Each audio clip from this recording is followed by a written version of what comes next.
NSS cassette number 61A and B, interview with Shobha Sen. আপনার প্রথম theatre দেখা কোথায়, কিভাবে, থিয়েটারের সঙ্গে প্রথম যোগাযোগ, আকর্ষণ? আসলে থিয়েটার দেখাটা শুরু হয় আমার বিয়ের পর থেকে। আমি যখন মানে পড়াশোনা শেষ করে একটা কিছু করবো ভাবছি, এই সময় পার্টির সংস্রবে আসি এবং আমাদের বাড়ির পারিপার্শ্বিকতাটা ছিল সেরকম। এটা হচ্ছে 1943 সাল। তখন থেকেই আমি একটা থিয়েটারের ঝোঁকটা ছিল। আগেই কলেজে, স্কুল কলেজে যত রকম সুযোগ পেয়েছি আমি পার্টিসিপেট করেছি এবং তারপরে কিছু কিছু থিয়েটার দেখতে শুরু করেছি, মানে পাবলিক থিয়েটার তথাকথিত তখনকার দিনে শিশিরবাবু, অহিনবাবু, নরেশ মিত্তিরের থিয়েটার দেখতে শুরু করি। তারপরে জবানবন্দি দেখি, আইপিটে দেখে খুব মুগ্ধ হয়ে যাই এবং তখন এপিডেমিক ডান্স টান্স নিয়ে একটা চারদিকে সমস্ত ভারতবর্ষে একটা আন্দোলন শুরু হয়। সেটা ঠিক নাটকের আন্দোলন না, টাকা তোলার প্রতি তখন নজরটা ছিল পার্টির বেশি, নাটকের মাধ্যমে। এবং আমিও দেখলাম এটি সবচেয়ে বড়, মানে আমার আদর্শ, আমার যেটা কাজ করার ইচ্ছে, রাজনৈতিক আদর্শগত যা কিছু, সে এর মাধ্যমেই হবার সবচেয়ে বড় সুযোগ, এটা আমি মনে করে তক্ষুনি যেই আমার কাছে সুদীপ প্রধান যখন অফার দিলেন যে আমাদের এক বন্ধু, আমার নন্দাই শান্তিময় রায়, তিনি যখন সুদীপ প্রধানের কাছে আমার কথা বললেন, তক্ষুনি নবান্ন মহড়া শুরু হবার পথে আমার মনে আছে যে ওই হ্যারিসন রোডে একটা বাড়ি ভাড়া করা হয়েছিল 3 তলায়, সেখানে বিজনবাবু কাছে আমাকে নিয়ে যাওয়া হলো, সুদীপ প্রধানে নিয়ে গেলেন এবং আমাকে তখন অরণি পত্রিকায় নবান্নটা বেরিয়েছিল, আমাকে একটা পাতা থেকে পড়তে দেওয়া হলো। তা আমি পড়লাম, পড়ে বোধহয় তাদের ভালোই লেগেছিল, জানি না। আমাকে মোট কথা সঙ্গে সঙ্গে বললেন, তুমি মনোনীত হয়েছ এবং রাধিকার ভূমিকা, এবং তুমি কাল থেকে রিহার্সেলে আসবে। এবং মহড়ার দিনগুলো সমস্ত বলে দেওয়া হলো এবং প্রতিদিন বিকেল হলেই আমাকে সেখানে টানতো এবং আমি সেই ছুটতে ছুটতে যেতাম প্রতিদিন নিষ্ঠা সহকারে, কারণ পার্টির ডিসিপ্লিনটা খুব ভালো লাগতো এবং সেটা ওখানে খুব বেশি ছিল। এবং প্রত্যেকে যেমন অ্যামেচার ক্লাবের ব্যাপার নয়, খুব সিরিয়াসলি আমরা রিহার্সেল দিতাম। শম্ভুবাবু এবং বিজনবাবু দুজনেই তখন পরিচালক হিসেবে। না, আমার জন্ম ঢাকায়, ঢাকা শহরে। তো আপনি তখন এখানেই থাকতেন কলকাতায়? হ্যাঁ, আমি কিন্তু ছোটবেলা থেকেই ঢাকা, মানে আমার মামার বাড়ি জন্ম হয়েছে, কিন্তু আমার বাবা এখানেই ডাক্তারি করতেন, তো আমি 3-4 বছর বয়সে আমি কলকাতায় চলে আসি। আচ্ছা, তারপর থেকে কলকাতা থেকে স্কুল কলেজ সবই কলকাতায় গেছি। তারপরে তো সেই নবান্নের রিহার্সেল পুরোদমে চলতে লাগলো। বিজনবাবু আমাদের অভিনয়টা শেখাতেন, আর শম্ভুবাবু টেকনিক্যাল দিকটা এবং মিউজিকের সমস্ত দিকটা। বিজনবাবু মিউজিকের খুবই ছিলেন, কিন্তু ব্যাকগ্রাউন্ডের অর্গানাইজ করা, লাইটিং, তার মানে ব্যাক স্টেজে যা কিছু ব্যাপার সবই শম্ভুবাবু তখন দেখতেন। এইভাবে আমাদের হলো। তারপর তো স্টেজ রিহার্সেল হলো। স্টেজ রিহার্সেল পর যখন শো পরপর 7 দিন, তখন বিশ্বরূপার থিয়েটার তখন কি যেন নাম ছিল, সেইখানে আমাদের শ্রীরঙ্গ শো ঠিক হয়েছিল। মানে এটা আপনার প্রথম প্রথম পাবলিক নাটক, আমার স্টেজে আমার প্রথম অবতীর্ণ হলাম আমি সেখানে নবান্নের মাধ্যমে। এবং আমরাও তখন ভাবতে পারিনি, আমরা খুবই, আমাদের সন্দেহ ছিল যে এই নাটক দর্শক নেবে কিনা। একেবারে তথাকথিত পাবলিক স্টেজের একেবারে অন্য ধরনের একটা বাস্তবধর্মী দুর্ভিক্ষ, মহামারী, সে একেবারে দুঃখ, দুর্দশা, কান্না কাটি, সে একেবারে মানে ভীষণ ভয়াবহ একটা দৃশ্য পরিকল্পনা করে, মানে বাস্তব জিনিসকে ফুটিয়ে তোলা হয়েছিল নাটকে। তো প্রথম 1-2 দিন তো শো যখন হলো, তখনও আমরা খুব কিন্তু নিশ্চিন্ত হয়নি যে এতখানি এটা নাম করবে এবং এতখানি বিপ্লব আনবে একটা নাট্য জগতে। কিন্তু তারপরেই শেষের দিকে, মানে 7 দিন পর বুক করা হয়েছিল, 3 দিন যাওয়ার পরে টিকিটের মানে কি চাহিদার, প্রেক্ষাগৃহের সামনে কি ভিড়, সে কল্পনা করা যায় না। তখনকার দিনে সেটা অভাবনীয় ছিল। আচ্ছা, আপনি কি মনে করেন কি কারণ ছিল এত ভিড় হবার এই নাটকে? তার মানে আমার মনে হয় এন্টারটেইনমেন্ট তো কিছুই ছিল না। না, একেবারেই না, কিছুই ছিল। কিন্তু মানুষ চারদিকে যে আবহাওয়ার মধ্যে তখন বাস করছিল, যুদ্ধের তিক্ততা, যুদ্ধের ভয়াবহতা, দুর্ভিক্ষ, এটা মানুষের জীবনের, নিজের জীবনের অভিজ্ঞতা দিয়ে মানুষ যে জিনিসটা প্রাণ দিয়ে বুঝতে পারছিল, মন প্রাণ দিয়ে, সেইটি যখন নাটকে দেখলো, তাদের এত বাস্তব এবং এত নিখুঁত মনে হলো এবং এটা কখনো এর আগে কোনো থিয়েটারে কখনো দেখায়নি। তারা সেই শরৎচন্দ্রের গল্প, তথাকথিত সেই মেলোড্রামা নাটক, সব ঐতিহাসিক নাটক নিয়েই এতদিন দেখেছেন। একেবারে বিপরীতধর্মী একটি নাটকের সেই এটা আনন্দটাও পেয়েছেন যে আজকে সত্যিকারের একটা বাস্তবধর্মী নাটক নিয়ে একজনরা এক্সপেরিমেন্ট, একটা দল, প্রত্যেকটা নতুন ছেলে মেয়ে। এক শম্ভুবাবু ছাড়া বোধহয় প্রফেশনাল থিয়েটারের অভিজ্ঞতা কারোরই ছিল না আমার মনে হয়। তো সেই তারা এরকমভাবে অভিনয় করেছে, নিষ্ঠা সহকারে এরকমভাবে তারা করতে পেরেছে। এবং শম্ভুবাবু যেহেতু ব্যাকস্টেজের সমস্ত পরিচালনা করেছেন, যে সাধারণত ব্যাকস্টেজের যেভাবে দৃশ্য পরিবর্তন হয়, সেই ছবি এঁকে, সিন এঁকে যেভাবে সে সব চেঞ্জ করে একেবারে অন্যভাবে করলেন, এই সব নিয়ে দর্শককে খুব বেশি আকৃষ্ট করেছিল। নবান্নে অল থ্রু আপনি করেছেন আপনার রোলটা, মানে যেগুলো বাইরে ধরুন শ্রীরঙ্গম তো 7 দিনে বন্ধ হয়ে গেল, তারপরে বাইরের শো সবগুলি আপনি করেছেন। নবান্ন করবার সময় কি আর কোনো নাটক করার কথা বা আইপিটির অন্য কাজ যেগুলো হচ্ছে তার মধ্যে তখন ইনভলভ ছিলেন অন্য কিছু কাজ? আমাদের সঙ্গে সঙ্গে ঠিক হলো যে নাচের ক্লাস শুরু হবে, গানের ক্লাস শুরু হবে, সেসব শুরু হলো। আমি সমানে পার্টিসিপেট করেছি এবং আমি সব কিছুতেই, মানে আইপিটির সঙ্গে গণনাট্যের যত কিছু কাজ, বাইরে গিয়ে গান করা দলের সঙ্গে, তখন এই জর্জ দা থেকে আরম্ভ করে বটুকদা, সব তাদের নবজীবনের গান প্রত্যেকটাই পার্টিসিপেট করেছি। বাইরে গেছি, যেখানে যেখানে দেখেছেন পার্টি থেকে, সব জায়গায়। আইপিটি এর সঙ্গে আপনার সংযোগ ছিন্ন হচ্ছে কবে? যখন মানে দলিল নাটকের পর আইপিটি যখন নীলদর্পণ করার কথা হলো, কিন্তু আইপিটি নীলদর্পণ করতে পারলো না, একটা দল আলাদা করে ক্যালকাটা থিয়েটার বলে করা হলো। তখনই ন্যাচারালি আইপিটির কাজকর্ম তখন কমে গেল।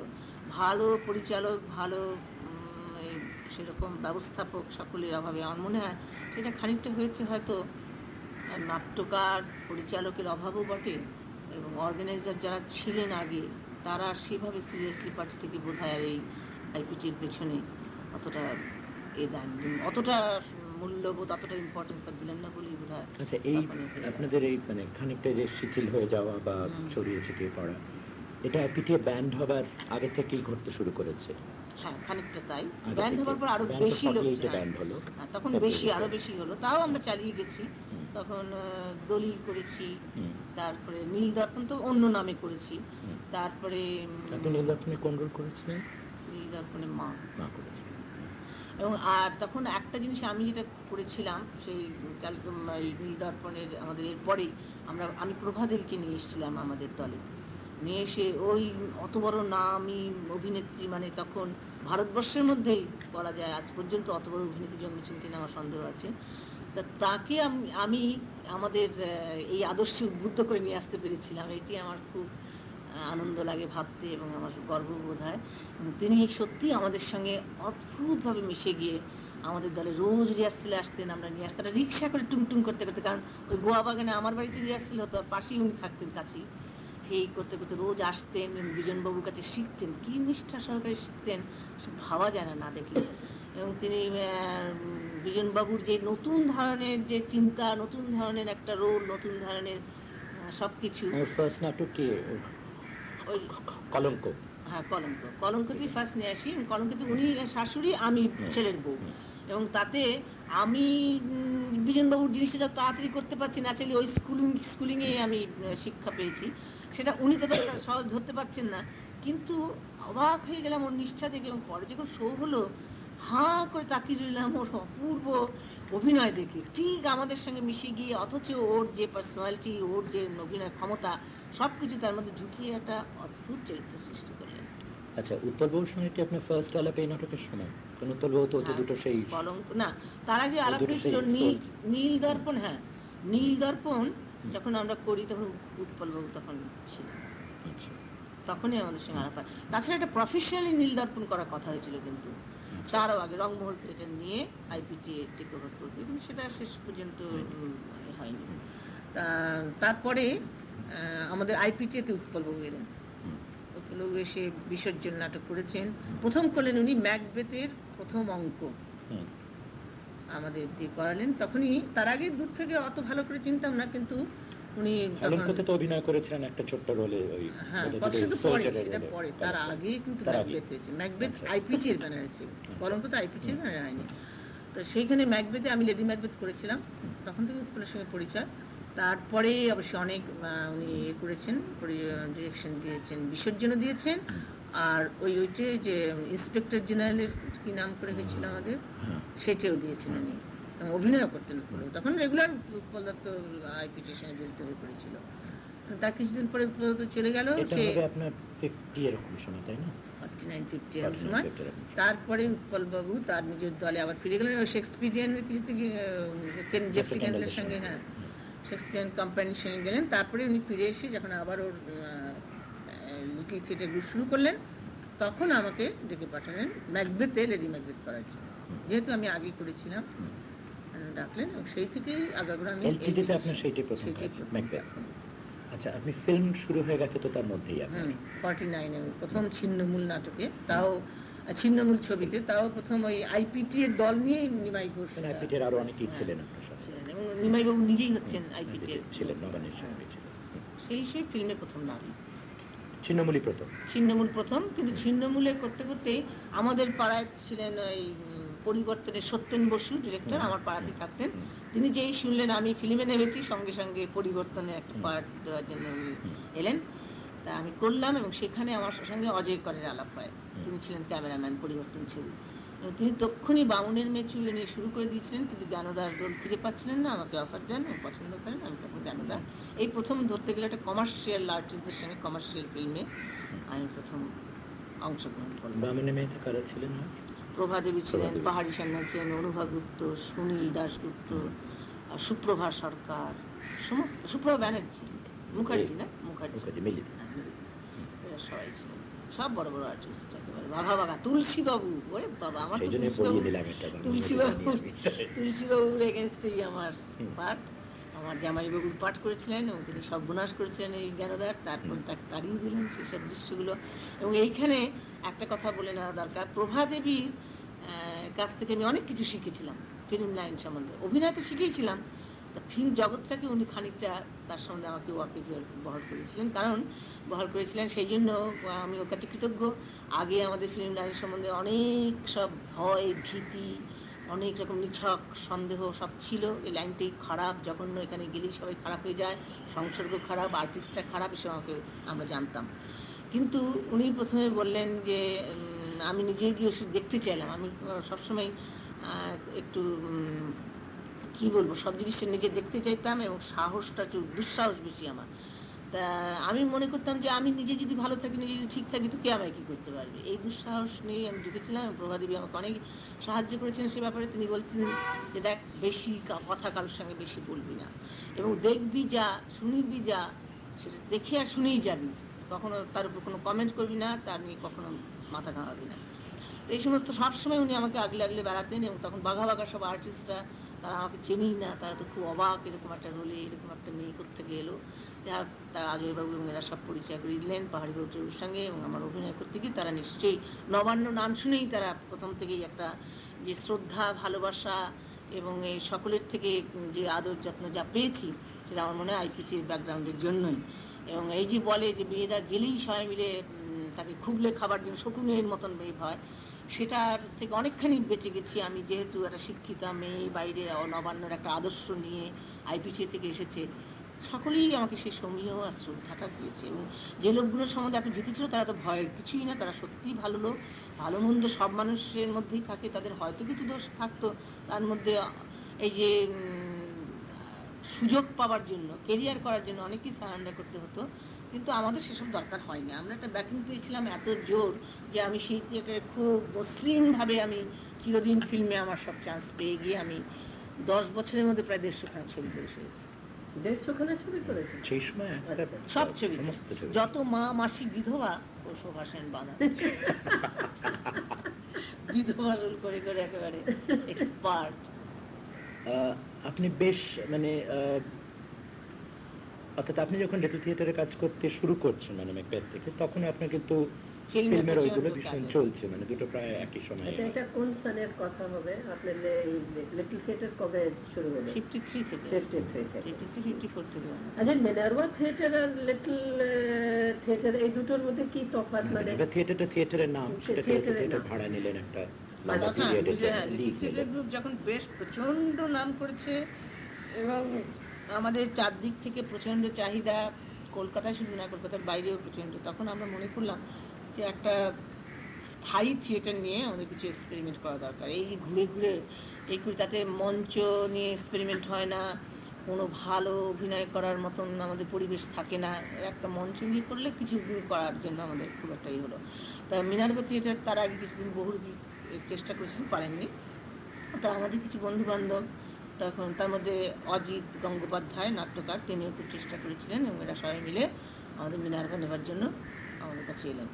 কিন্তু টাকা পয়সা নিয়ে কী করবো, তখন আমার এই বাড়ি বাঁধা দিয়ে কিছু এক বন্ধুর কাছ থেকে কিছু 25,000 টাকা নিয়ে আমরা সেই ভাঙা থিয়েটারে গেলাম। তখন অনেকেই আমাদের সাবধান করে দিলেন, ওটা একটা বাজে পাড়া, বাজে না, তারপরে 58 তারপর 1958 সালে আমরা একটা দুঃসাহস, আরেকটা ভয়ঙ্কর রকম দুঃসাহস নিয়ে সবাই সব কিছু রিস্ক করে, রবি ঘোষ, উৎপল, আমি, সুনীল রায় ছিলেন, চিত্ত চৌধুরী ছিলেন, এরকম কিছু কিছু সব আমাদের সব মানে এলটিজির যারা পরিচালক বৃন্দ, তারা সবাই মিলে আমরা এই থিয়েটারটা নিলাম।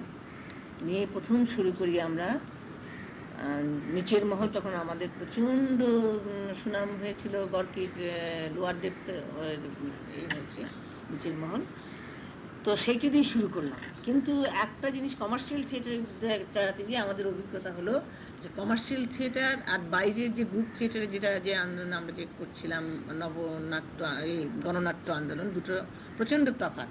গণনাট্য আন্দোলনের দর্শক আর কমার্শিয়াল থিয়েটারের দর্শক একেবারেই ভিন্ন। সেজন্য আমাদের তখন নিচের মহল ভালো চলেনি। তারপরে আমরা কিছুদিন অথেলো আর ছায়ানট চালিয়েছিলাম, যেটা আমরা আগেই প্রোডাকশন করেছিলাম।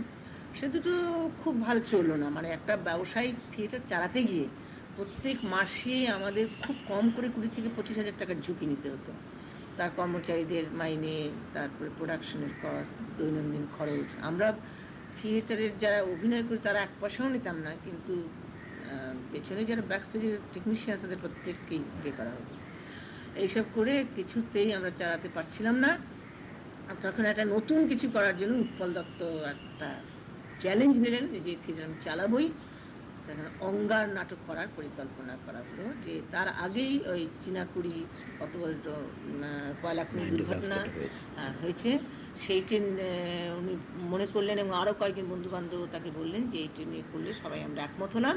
উনি চলে গেলেন সেই কয়লাখনি অঞ্চলে যেখানে দুর্ঘটনা হয়েছিল, সব সংবাদ সব গান টান রেকর্ড করে নিয়ে এলেন, সব কিছু দেখে নিজে এ করে সে নাটকটা লিখলেন। এই দিন 10-15 লেগেছিল নাটক লিখতে।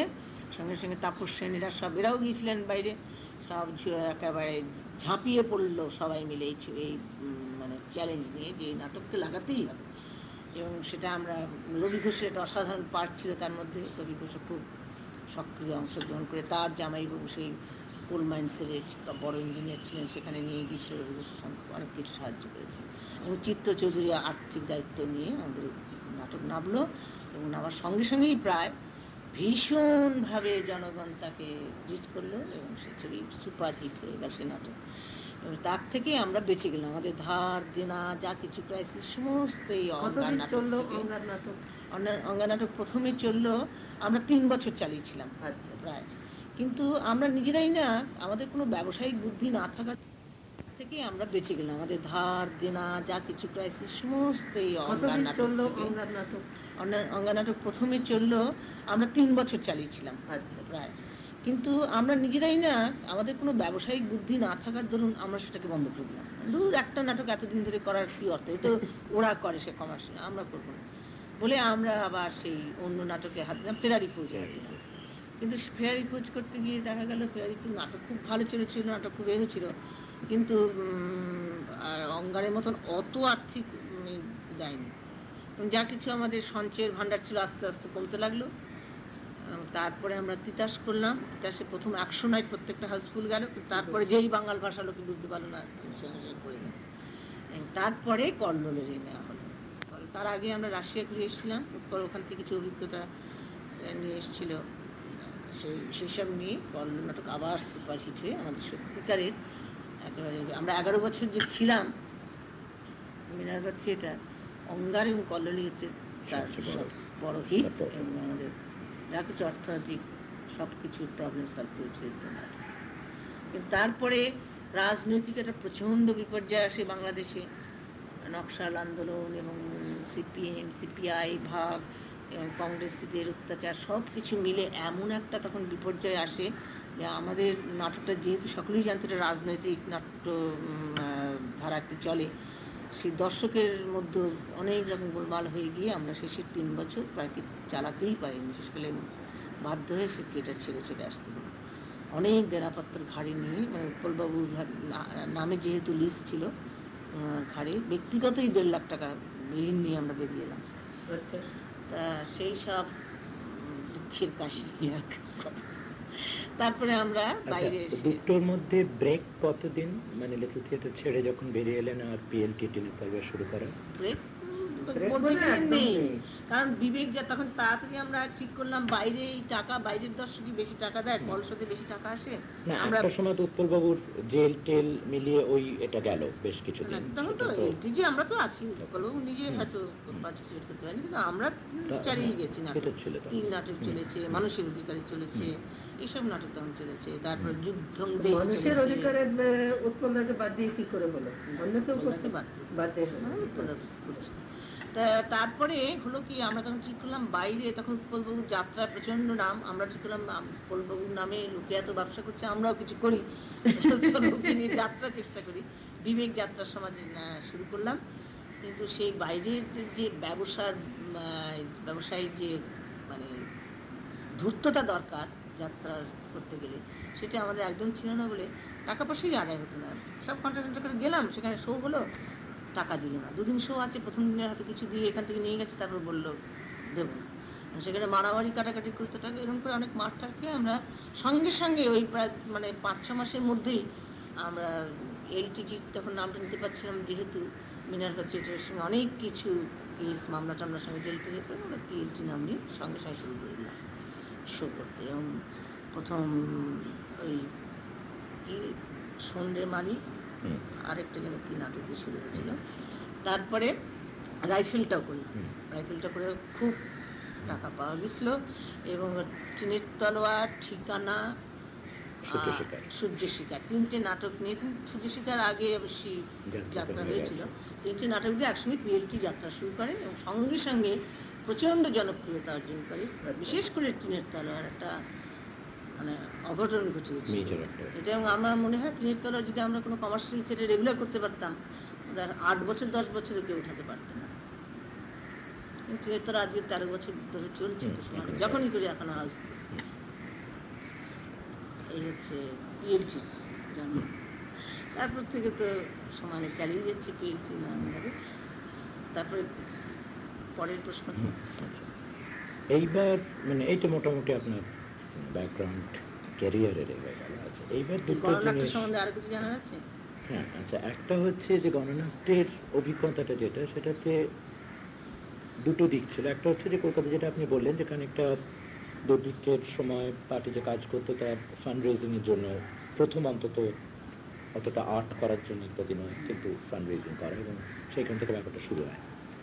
তারপরে কিন্তু তার থেকে অনেকটা ছড়িয়ে যায়, এবং আইপিটির প্রথম মুভমেন্ট আমাদের বাংলা থিয়েটারে, যেটা শহরের সীমিত থিয়েটার, ঘরের বাইরে বাইরে আপনারা প্রচুর শো করেছেন, মাঠে ময়দানে শো করার এই ব্যাপারটা কিন্তু প্রথম শুরু হচ্ছে।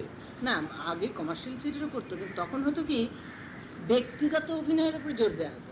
শিশির বাবুকে দেখতে যাচ্ছে, অহিন্দ্র বাবুকে দেখতে, নরেশ মিত্রকে দেখতে যাচ্ছে, এই সমস্তই হতো। কিন্তু প্রথম নবান্ন, আইপিটি, গণনাট্য আন্দোলন এই যে টিম ওয়ার্কের উপরে একটা আলোকপাত করলো, যেটা আগে কখনো ছিল না। আগে এই সব মিলে যে একটা থিয়েটার, এই জিনিসটাই ছিল না।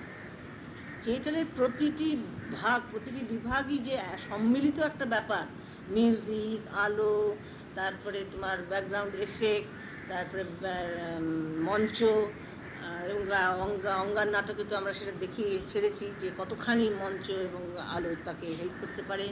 সব নিয়ে যে থিয়েটার, এবং প্রত্যেকটা একটা ছোটোখাটো অভিনেতাও যে একটা নাটককে ওঠাতেও পারে, নামিয়েও দিতে পারে, ডুবিয়েও দিতে পারে, এবং প্রত্যেকের উপর নজর দিয়ে শেখানো, এই যে টিম ওয়ার্কের উপরে প্রথম আমার মনে হয় যেটা ভীষণভাবে বিপ্লব এনেছিল থিয়েটার জগতে। মানে আগে যে থিয়েটার ছিল এটা বেসিক্যালি অ্যাক্টর ওরিয়েন্টেড ছিল, তারপর প্রোডাকশন কিংবা ডিরেক্টর ওরিয়েন্টেড। ওইটা হলো অ্যাক্টিংটা তো সবসময় ইম্পর্টেন্ট থেকেই গেছে, খালি অ্যাক্টিংটা হয় না, কিন্তু শুধু অ্যাক্টিং না, অ্যাক্টিং এর তাও মাথায় 2-4 জন অভিনয় দেখার মতো, তারপরে নিচের দিকে হয়তো তেমন নজর দিত না, ছোটখাটো পার্ট অ্যামেচারিস্টলি করতে তত ভালোভাবে করতো না। এবং একজন বড় অ্যাক্টরের পাশেও ছোট অ্যাক্টর তাকে সাহায্য করবেন, বড় অ্যাক্টর নিজে স্যাক্রিফাইস করে তার কো অ্যাক্টরকে হেল্প করবেন, এই বোধটা ছিল। মহর্ষি লেখেছিল মেরে দেওয়া বলে, যেটা লেখা ছিল যে একজন মেরে দেয় আরেকজন। এবং রিহার্সাল প্রম্পটিং ব্যাপারটা কি? অত বড় বড় অভিনেতা তোমরা উইংসের দিকে কান রেখে অভিনয় করে তাকে অভিনয় বলে?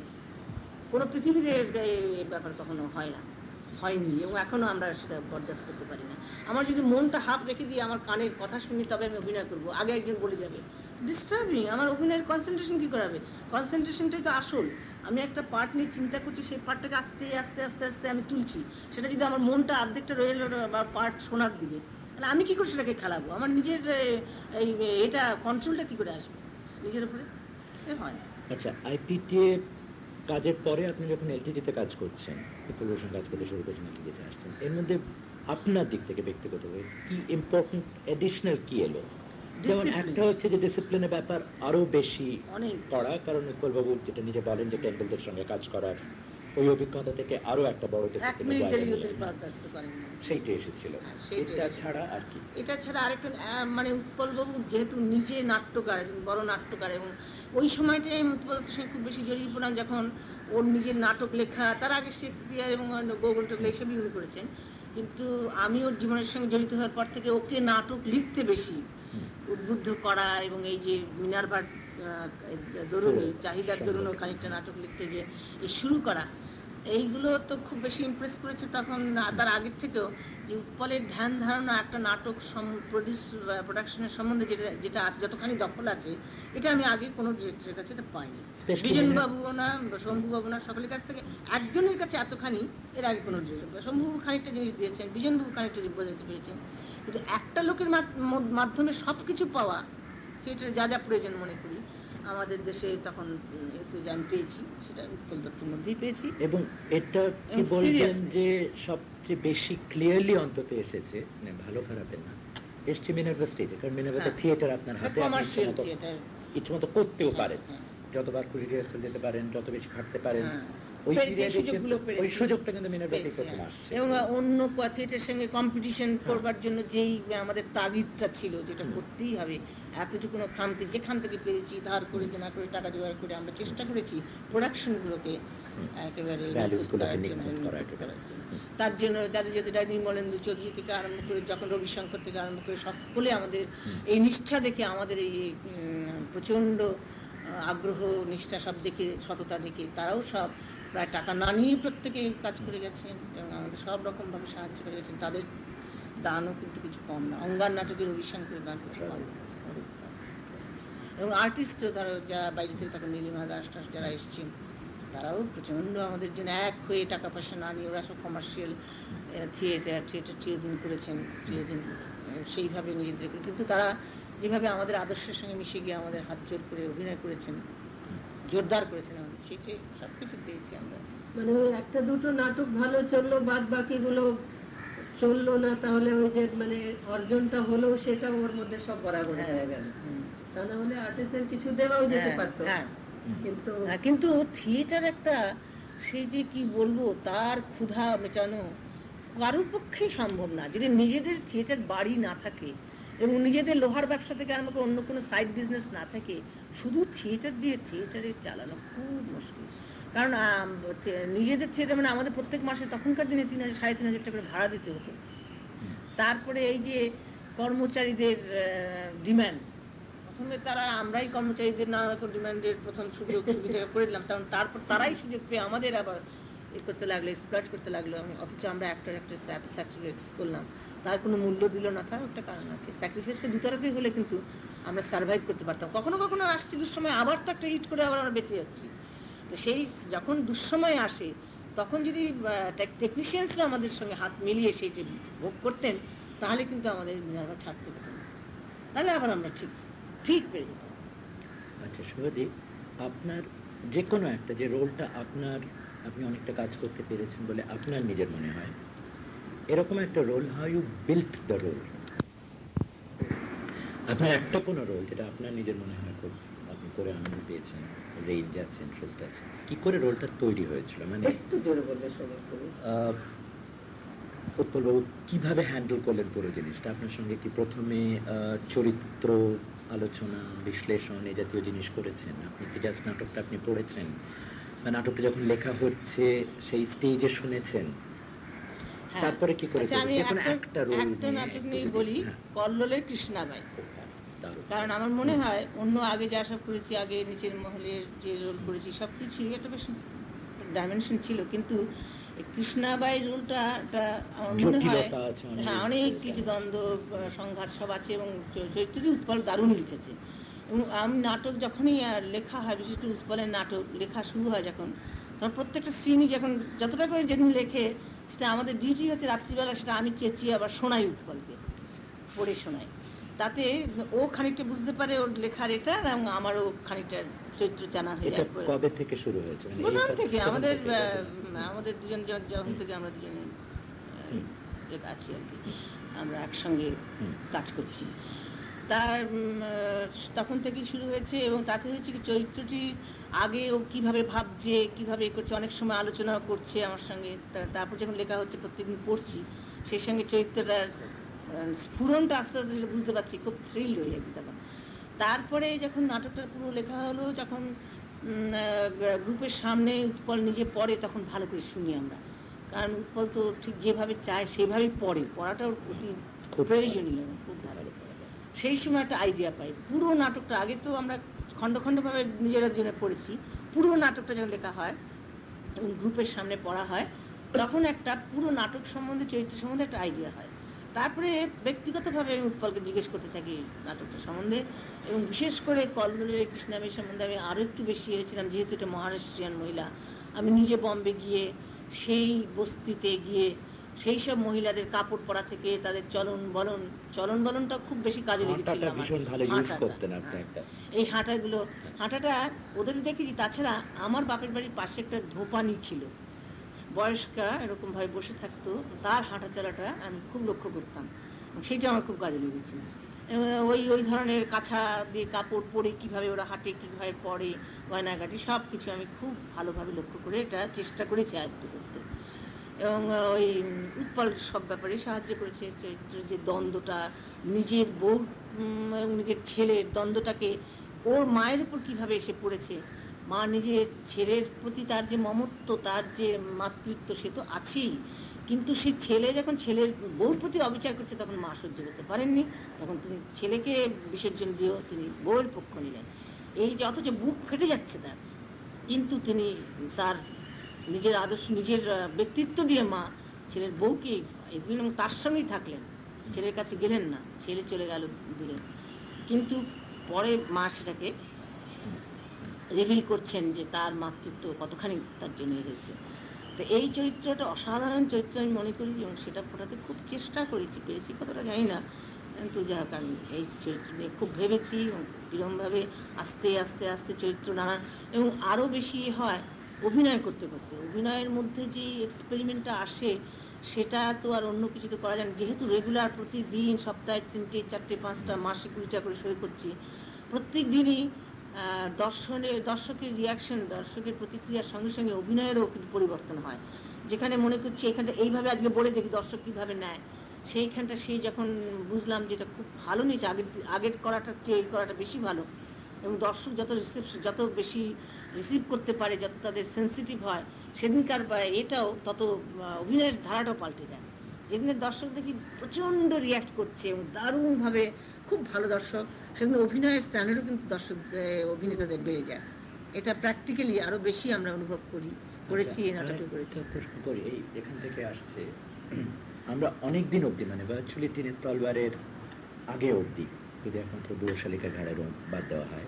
ও না, একটা কথা আমি বলিনি, কল্লোলের ব্যাপারে আরেকটা আমাদের মস্ত বড় ছিল, চ্যালেঞ্জ ছিল। উৎপল দত্তকে অ্যারেস্ট করে নিয়ে যাওয়া গিয়েছিল কল্লোল শুরু হওয়ার সঙ্গে সঙ্গে, এবং সেইখানে আমার নিজের কাছে মনে হয়েছিল যেটা মস্ত বড় আমার সংগ্রাম আমার জীবনে, যে আজ উৎপল দত্ত নেই, সেই থিয়েটারকে চালিয়ে যাওয়া, এবং সেই থিয়েটারে অনেকেই তখন ভয় পেয়েছিলেন, অনেকেই নানান রকমভাবে আমাদের অভিনেতারা করেছিলেন, নানানভাবে রিয়াক্ট করেছিলেন, সেইটাকে দূর করে যে থিয়েটারকে চালিয়ে এবং কল্লোলের সেই সুনাম, সেই গতি অব্যাহত রাখা, এই চ্যালেঞ্জের জন্য কিন্তু আমরা, ধরুন আমার মানসিক দিক থেকে প্রচণ্ড তখন আমার চলছিল, সংগ্রাম চলছিল, কিন্তু সেই সংগ্রাম সমস্ত কিছু করে অভিনয়ের মধ্যে আমি মনে করেছি, জোর দিয়েছি, মনে করেছি এইটা দিয়ে আমি আরো বেশি এই কাজটা করতে পারছি, বিরুদ্ধে সংগ্রামটা করতে পারছি যারা আমাদের বন্ধ করতে চেয়েছিল। আচ্ছা, যেটা বলছিলাম যে বুড়োশালিক বাদ দিলে টিনের তলবারের আগে আমরা যেটা লক্ষ্য করেছি বা আমাদের মনে হতো তখন, উৎপল নিজে কিন্তু খুব বড় রোল নিতেন না এই পিরিয়ডে, বিশেষ করে এলটিজিতে।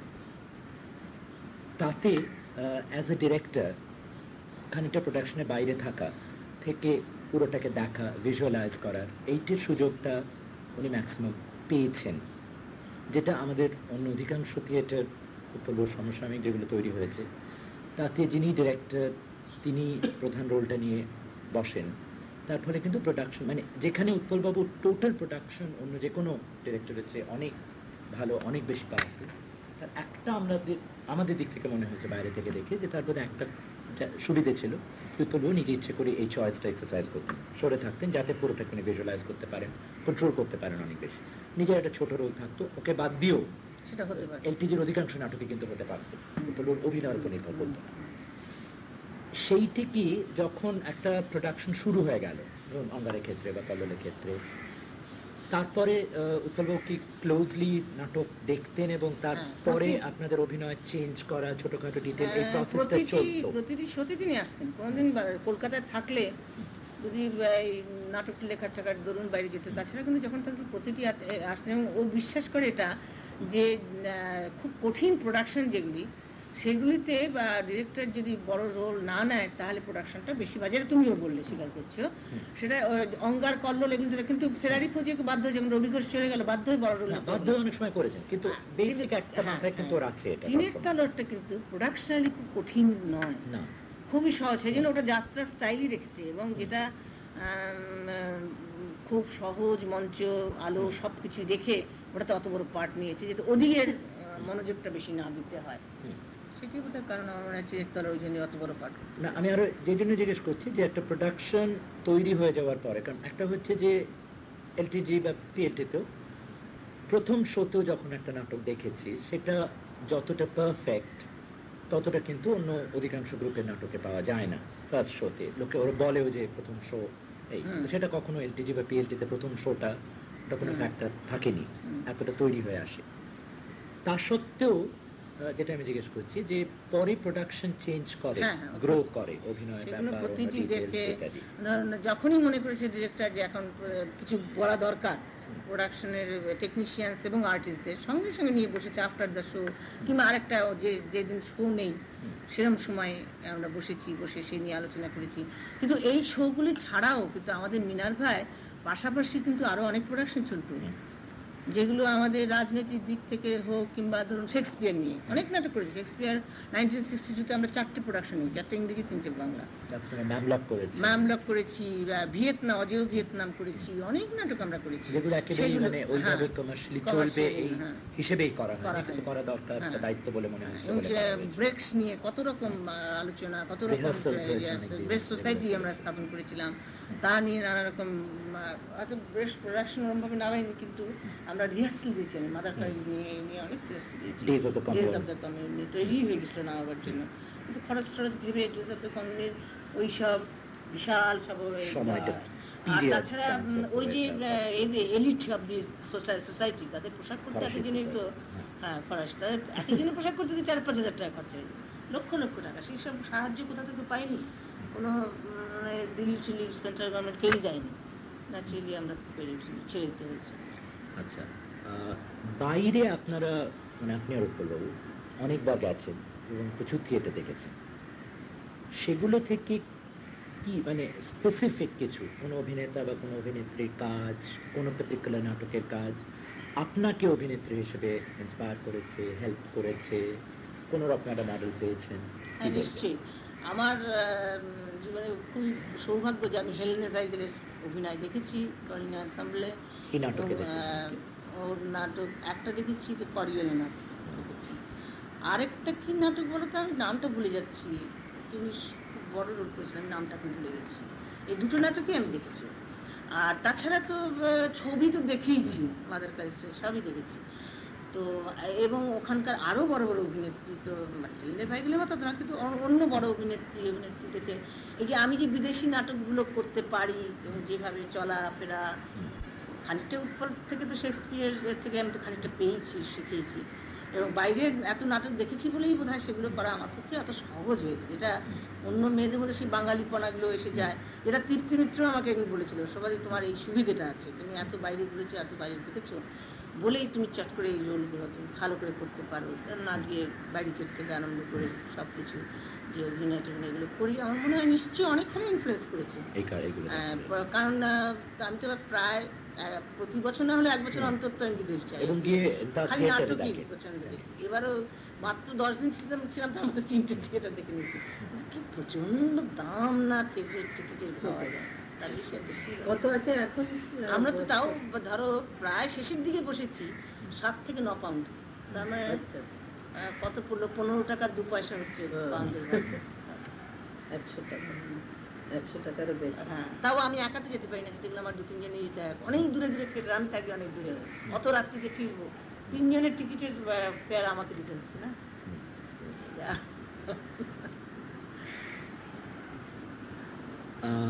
আমার তো মনে হয় খুবই ইনফ্লুয়েন্স করেছে।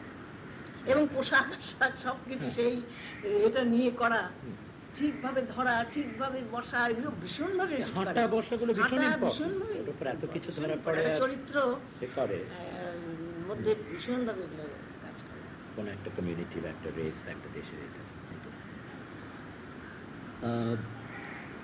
ইদানিং তো বেশ কিছুদিন আপনার উপর আরেকটা যেটা ভূমিকা এসে পড়েছে, যেটা হচ্ছে পিএলটি এবং আপনারা ফিল্ম করতে শুরু করার পরে, ইন্ডিপেন্ডেন্ট মানে ছবি তৈরি করতে শুরু করার পরে তার অনেকটা অর্গানাইজেশনাল দায়িত্ব, ছোটাছুটি, এগুলোতে মানে আমাদের পুরো রাগ হয় আর কি, যে আপনি সেইগুলোই করেন, আপনি আপনার কাজ করেন না। তা এটা একটা চাপ আপনার উপর প্রচন্ড বেড়েছে লাস্ট কয়েক বছর, মানে প্রতি বছরই প্রায় আরো বেড়ে যাচ্ছে। সে তুলনায় কিন্তু আপনি অভিনয় করছেন না। ছবির ব্যাপারটা একটু বলি, ছবির ইতিহাসটা, যে 2টো ছবি করে আমরা প্রচন্ড মার খেয়েছিলাম, মেঘ এবং ঘুম ভাঙার গান। এবং তাতে মনে হয়েছিল যে ফিল্ম বোধহয় আর করতে পারবো না। কিন্তু যখন বামফ্রন্ট সরকার এসে কলকাতা ছবি করার জন্য তারা অফার দিলেন এবং ঝড় ছবি তারাই পছন্দ করলেন, তখন মনে হলো যে না, আবার নতুন করে আমাদের ছবি, কারণ ছবির জগতে এত খারাপ ছবি সব হচ্ছে। নাটকে তো অনেকেই ভালো ভালো নাটক করছেন, কিন্তু ছবিটা একেবারে ভীষণভাবে হচ্ছে, বাংলা ছবি বিশেষ করে। জয়াজন, সত্যজিৎ বাবু, মৃণাল বাবু উপর নির্ভর করে তো আর হয় না। এখন অবশ্য নতুন কাহিনী উঠেছেন, ভালোই করছেন। তা সেই জন্য আমাদের তখন মনে হলো যে একটা কিছু করা দরকার, এবং ঝড় ছবি করার জন্য আমরা অনেক আগে থেকে চেষ্টা করেছিলাম, এবং এই জিরো সাবজেক্টটা ছবির জন্যই করা উচিত, কিন্তু তা না পেয়ে তখন একটা যাত্রা করেছিলাম ঝড়। যাই, তারপরে আমরা ঝড় নিয়ে সত্যি খুব উৎসাহে মেতে উঠলাম। এবং ঝড় ছবি আমাদের তো মনে হয় ভালোই করেছি, এখন অন্য কার কি মনে যায় না, ভালোই হয়েছে। ঝড় করতে করতে বৈশাখী মেঘটা অত্যন্ত ফিল্মিক, তার আছে, সম্ভাবনা আছে মনে করে আমরা সেটা চাট করে স্লোগান সমবায় সমিতি বলে একটা কোঅপারেটিভ করি। কারণ তার আগে যে আমাদের অভিজ্ঞতা, যে নিজেরা ব্যক্তিগতভাবে না করে যৌথভাবে টেকনিশিয়ানস এবং অভিনেত্রীদের নিয়ে একটা কোঅপারেটিভ করে সমবায় পরিকল্পনা করে আমরা একটা প্রতিষ্ঠান করি। তাতে প্রথম আমরা করি বৈশাখী মেঘ। বৈশাখী মেঘ মোটামুটি ভালো টাকা, ভালো সুনাম হয়েছে। মা ছবি করার পরিকল্পনা আমাদের গত 25 বছর ধরে, কিছুতেই সেটা করতে পারেনি, এবং সেটা রাজনৈতিক কারণে করি। ঘুম ভাঙার গানের আগেই আমরা মা ছবি স্ক্রিনে আমরা প্রি সেন্সার করতে দিয়েছিলাম, তারা রিজেক্ট করেছে, যে ছবি আমরা অ্যালাউ করব। এবং ঘুম ভাঙার গানও কীভাবে সেন্সার ছিন্ন ভিন্ন করেছে জানেন। সুতরাং আমরা এতদিন করতে পারিনি। তা এখন আমরা সাহস পেয়ে বামফ্রন্ট যেহেতু এসেছে, নিশ্চয়ই লড়াই করতে পারবো। এবং এখন সেন্সারেরও অনেক কিছু ভালো, অনেক লিবারেল ভালো লোক এসেছে। এবং যেহেতু মা ছবি অভিজ্ঞতা থেকে বলি, প্রথমে 14 জায়গায় কেটে দিয়েছে, এবং তা করলে মা ছবির আর কিছুই থাকতো না, সে আরেক ঘুম ভাঙার গান হতো।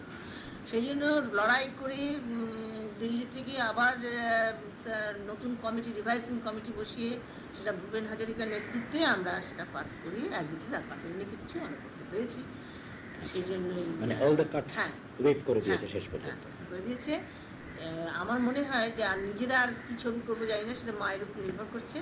কিন্তু থিয়েটারের ব্যাপারটা হচ্ছে কি, আমার সত্যি আমার নিজের আমার উৎপলের নিজেদের বয়স হচ্ছে, থিয়েটারে ডেইলি শো করতে গিয়ে যে স্ট্রেনটা হয় বড় রোল করতে গিয়ে সেটি বোধ হয় আর পারবো না। তাই আস্তে আস্তে আমরা নতুনদের উপরে নির্ভর করে একটা নাটকে করি, দুটো নাটকে করি না, দুটো নাটকে করি তো একটা অন্যদের চান্স দিয়ে এভাবে একটা নতুন ছেলে মেয়েদের আমরা তৈরি করার দিকে বেশি মনোযোগ দিয়েছি। এবং যাতে ছেলে মেয়ে পেয়েছেন এখন আছে গ্রুপে আছে, তারা তৈরি হচ্ছে আস্তে আস্তে, ভালোই করছে নিশ্চয়ই।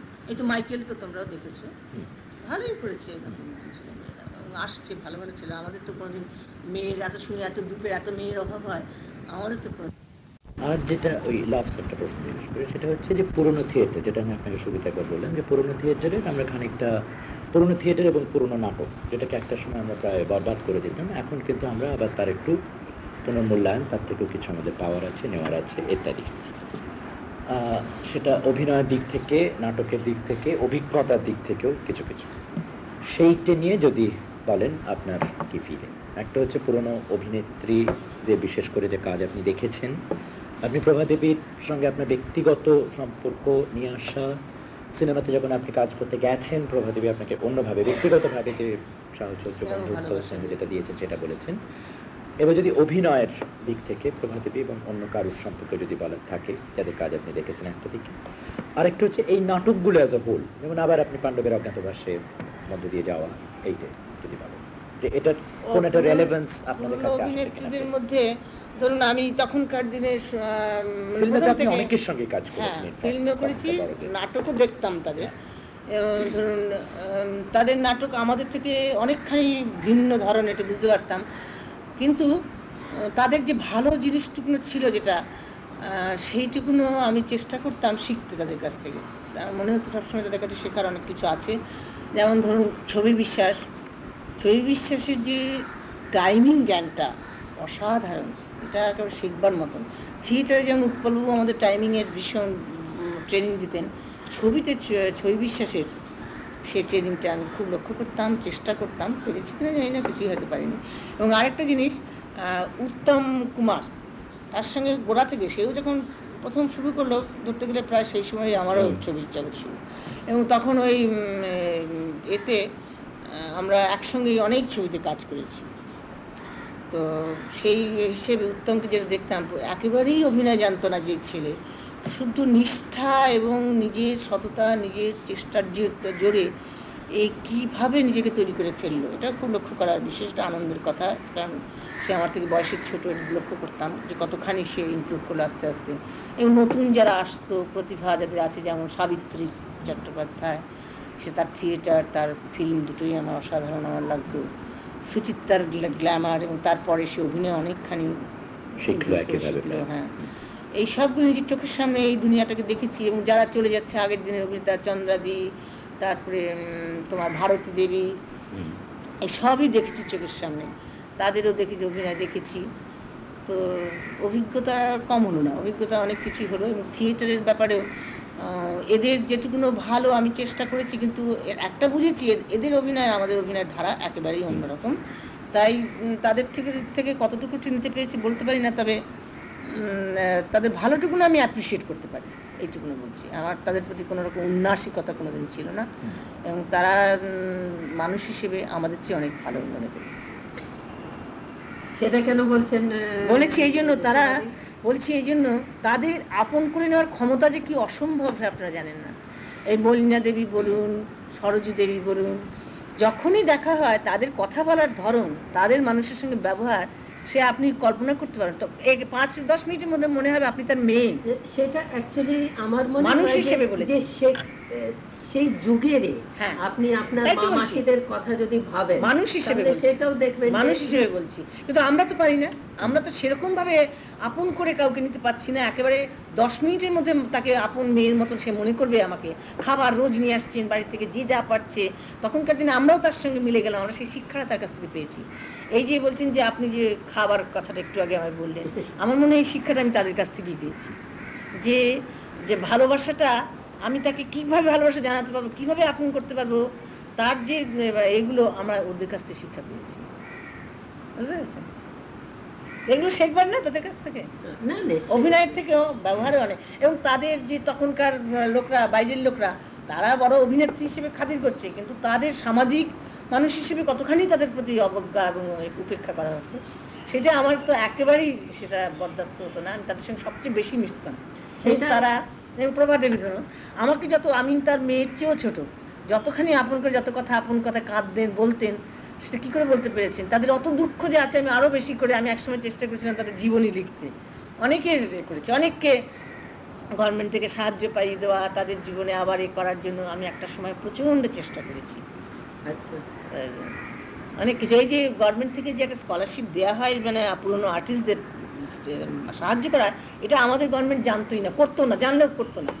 আমি দিল্লি থেকে বারবার যেতাম তখন নানা রকম কাজে, তা দিল্লিতে কিছু লোকের থেকে খবর নিয়ে জেনে জোর করে তাদের পাইয়ে, তাদের সমস্ত কিছু করে আমাদের এখানকার অভিনেত্রী সংঘ, মহিলা শিল্পী সংঘ, এদের তারপর সব বুঝিয়ে তাদের উপর সব সেই কিছু স্কলারশিপ কেউ পাচ্ছে এখন? স্কলারশিপ না, মানে একটা সাহায্য পায়, হ্যাঁ সাহায্য। পাচ্ছে এখন তো আচ্ছা। রীতিমতো রেগুলার, সকলেই পাচ্ছেন এখন প্রায়। কিন্তু এইটা প্রথম আমি চালু করি আচ্ছা, সমস্ত এতে, যে এইগুলো আছে আমাদের পাওনা, আমরা নিই না, আমরা জানি না। অন্য সব স্টেট নিচ্ছে কিন্তু আমরা পাই না, আমরা জানি না।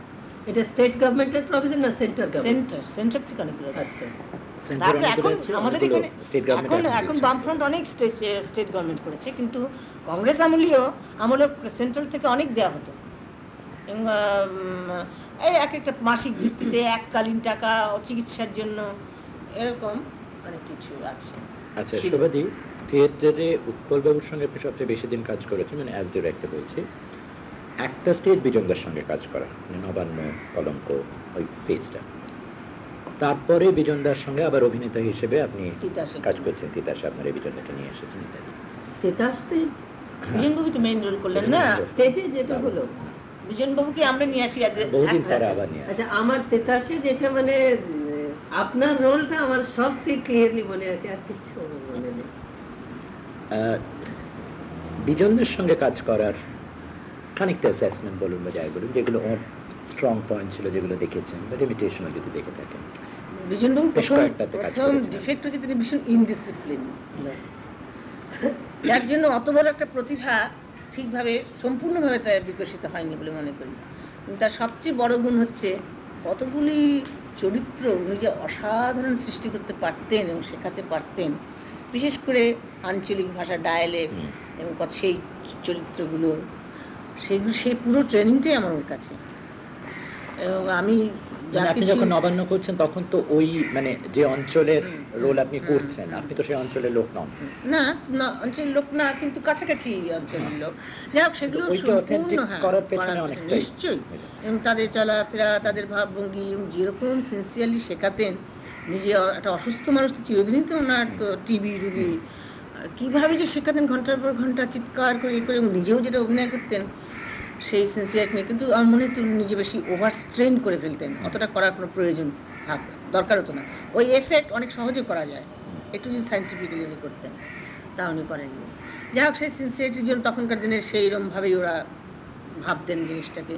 এবং পরের তিতাসে যখন উনি পলের আন্ডারে যখন অভিনয় করতে এলেন, পলের ডিরেকশনে, তখন ওকে ডিসিপ্লিন করে আনা, বাড়ি থেকে তুলে নিয়ে এসে রোজ করা, বাচ্চারা বয়স হয়েছে, অসুখ বিসুখ পেরে উঠতেন না, শেষকালে বলতেন উৎপলকে, তুই হলি আলামোহন দাস, কর্মবীর আলামোহন দাস, তার সঙ্গে আমি পারুন কেন। বলে খুব মজা করতেন আর খুব খিস্তে দিতে করতেন, সকলকে মাতিয়ে রাখতেন সকলের সঙ্গে।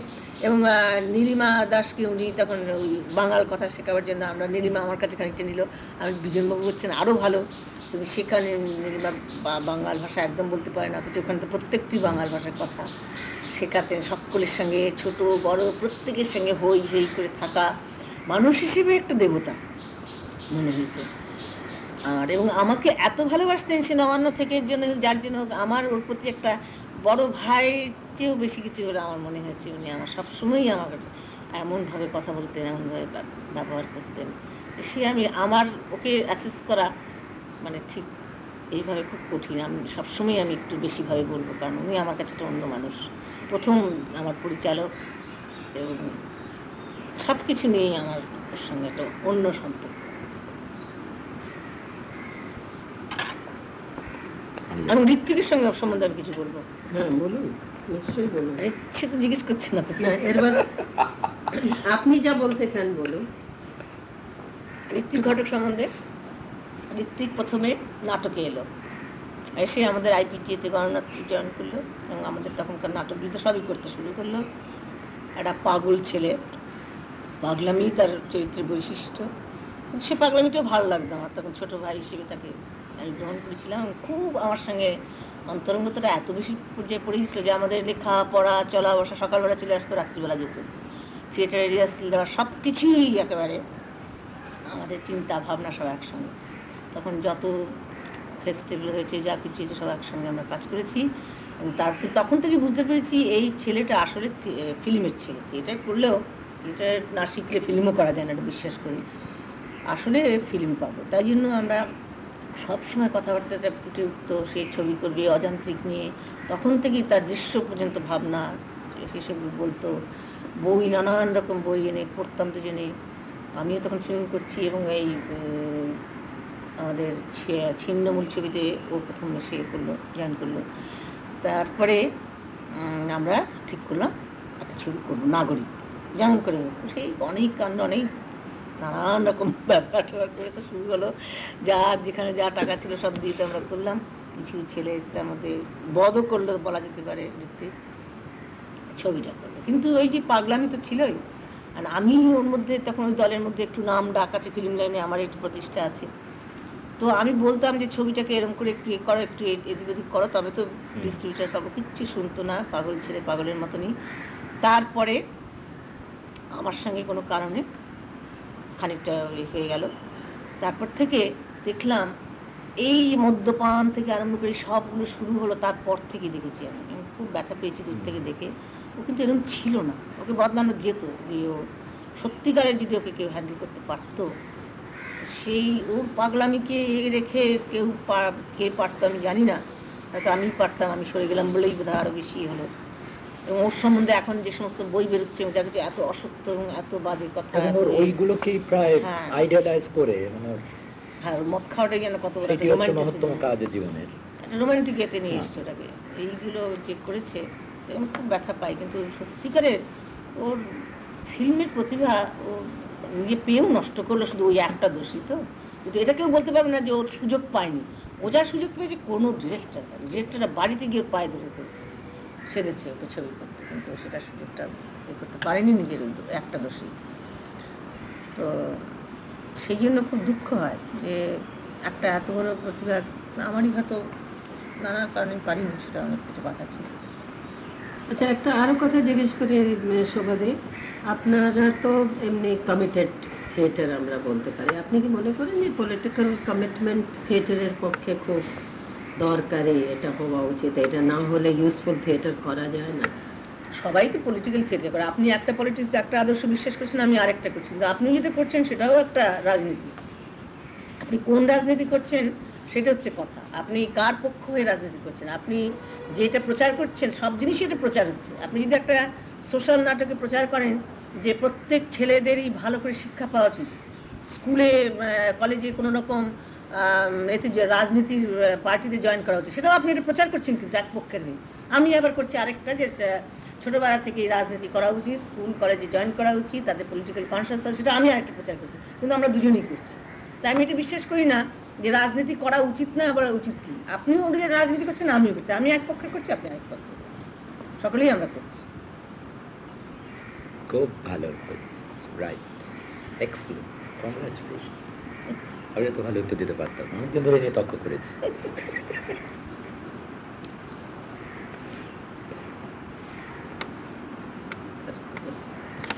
অনেক ধন্যবাদ শোভাদি।